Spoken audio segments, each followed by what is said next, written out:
السلام عليكم ورحمة الله وبركاته. أهلا بيكم. النهاردة بإذن الله هنعمل مع بعض العيش الفينو بأسرار المخابز وأسرار أول مرة هتعرفيها، بعجينة هشة وخفيفة زي القطن. بنص كيلو دقيق هنعمل كمية ولا أروع، كمية حلوة جدا جدا، اقتصادي موفر، النتيجة روعة، ناجح معاكي من أول مرة. المدارس بدأت وبقينا مجبرين يوميا نشتري عيش فينو من بره عشان السندوتشات. بإذن الله في فيديو النهاردة هديكم ملخص كامل وكورس كامل عن العيش الفينو في البيت. العجينة هشة زي القطن، بشوية دقيق وشوية مية هتعملي ألذ وأطعم عيش فينو. العيش الفينو الباتيبان أو اللي هو الميني فينو، طريقته سهلة جدا جدا، وطريقة التشكيل والعجن بسيطة جدا، وهتعمليه في البيت بمنتهى السهولة. بس اهم حاجة تتابعي الفيديو للاخر وتحفظي الفيديو ده عندك عشان باذن الله لما تيجي تعمليه. بس انا عايزاكي تخلصي الفيديو وتقومي تنفذيه على طول، لاني هتنبهري من النتيجة وانا متأكدة. وانا لما بقول حاجة بكون واثقة فيها 100%. بس قبل ما نبتدي الفيديو، لو اول مرة بتشوفوني ما تنسوش تشتركوا في القناة لو القناة عجبتكم، وتحطوا لايك للفيديو ده لو عجبكم، تدعيم وتشجيع ليا، وتكتبوا لي تعليق حلو بعد ما تنفذوا الوصفة. ويلا بينا نسمي بسم الله ونصلي على أشرف خلق الله عليه أفضل الصلاة والسلام. وتعالوا نشوف هنعمل العيش الفينو الهش الطري التحفة ده ازاي، وهقول لكم سر اللون الموحد وكل حاجة بإذن الله في الفيديو.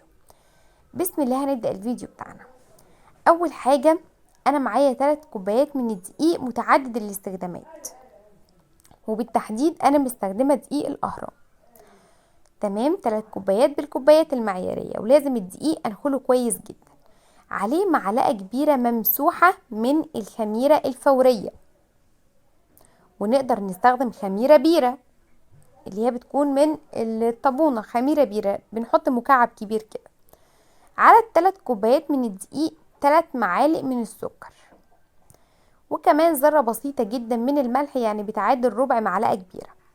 اقلب المواد دي كويس جدا مع بعضها. هحط ربع كوباية من الزيت، بلاش نكتر زيت، كل ما بتكتري زيت كل ما العجينة بتطلع ناشفة. معلقتين كده كبار من الزيت كفاية قوي، او ربع كوباية واقل من ربع كوباية كمان من الزيت، عشان العيش يبقى طري بياخد لون حلو. معلقتين بس كفاية قوي من الزيت. وهعجن العجينة الحلوة دي بمية فترة من الحنفية، ولا هي سخنة ولا هي ساقعة، مية فترة عادية خالص بدرجة حرارة المكان. لو حابة تعجني بحليب تعلي القيمة الغذائية، ده افضل 100 مرة وهيبقى احسن بكتير، بس طبعا عشان يبقى اقتصادي وهي دي عجينة الافران. ببدأ كده ان انا اضيف المية شوية بشوية واعجن العجينة دي حلوة قوي. هتاخد معايا في العجن كده من 10 دقايق لربع ساعة، كأني بعجنها في عجين. قوام العجينة بتكون طرية بس مش بتلزق، طرية بس مش بتلزق. هحط العجينة في الطبق واسيبها ترتاح لمدة 10 دقايق. لو عندك وقت طبعا سيبيها تخمر تلت ساعة نص ساعة لحد ما يتضاعف حجمها، ده لو عندك وقت. لكن لو انت مستعجلة زي كده 10 دقايق بس الخميرة تمشي فيها. الصاجات اللي انا هسوي فيها لازم ادهنها دهنة بسيطة جدا من الزيت. العجينة ارتاحت كده حوالي 10 دقايق والخميرة مشيت فيها، لكن طبعا كل ما بتسيبيها تخمر كل ما بيبقى احسن. بس مش تسيبيها تخمر ان هي تفش بقى وريحتها تبقى خميرة، لا، ما ينفعش نزود في التخمير عن نص ساعة. انا سبتها حوالي 10 دقايق بس عشان كنت مستعجلة. وبعدين هبدأ ان انا اهبط تخمير العجينة، وابدأ ان انا اقطعها لكور متوسطة. الاول كده ببدأ ان انا اقطعها وبعدين اكورها لكور متوسطة. عملت معايا 8 كور متوسطة.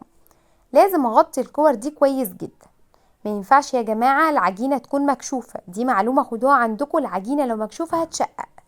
طريقة تشكيل العيش الفينو، بجيب اول كورة انا كورتها بتكون ارتاحت، وببدأ ان انا افردها كده على شكل مستطيل بالنشابة. الرخامة مش مدهونة اي حاجة، ولا زيت ولا دقيق، نركز في الخطوات العجن. وبعد ما بفرد العجينة سواء بايديا او بالنشابة ببدأ ان انا الفها رول مضغوط. ليه مضغوط يا جماعة؟ عشان قلب العيش الفينو الفراغات بتاعته تكون منتظمة، ما يبقاش فيه فراغات كبيرة. لازم اعمله رولات مضغوطة. واقفل الطرف كويس جدا جدا، وابدا ان انا افرده حاجه بسيطه. الباتيبان بيكون صغير، فببدا ان انا ما بفردهوش قوي.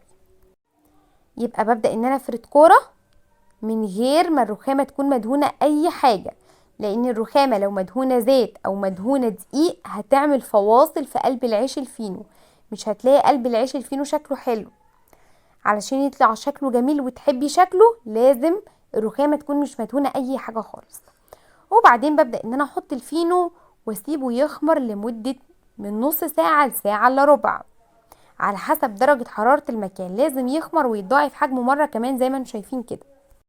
لو مشينا على الخطوات دي هنلاقي العيش الفينو عالي لفوق.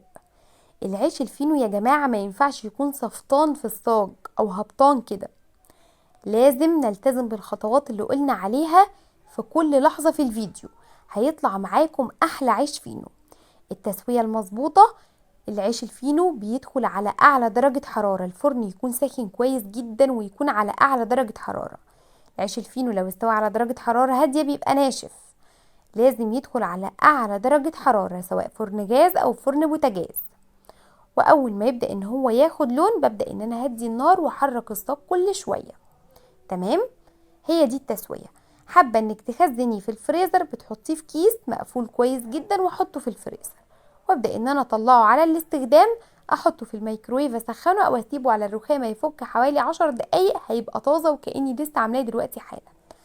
طعمه بقى يا جماعة تحفة، بشوية دقيق وشوية مية، ولكن ريحته والله في منتهى الجمال. ريحته حلوة جدا، العجينة هشة وقطنية وخفيفة، خفية مش طبيعية، يعني انتي ماسكة الرغيف كده اصلا ملوش وزن. حلو قوي للسندوتشات، هيعجبكم متأكدة.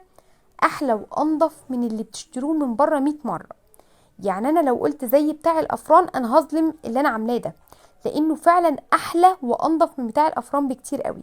شايفين شكله عامل ازاي؟ الشكل بيتكلم عن نفسه. العجينة تحفة، قلب العيش من جوه خفيف زي القطن. شايفين قلبه ابيض ازاي؟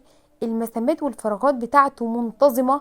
العيش طري جدا جدا جدا، لو قعد حتى لتاني يوم مش مبرول ولا اي حاجة. العيش خفيف زي الريشة.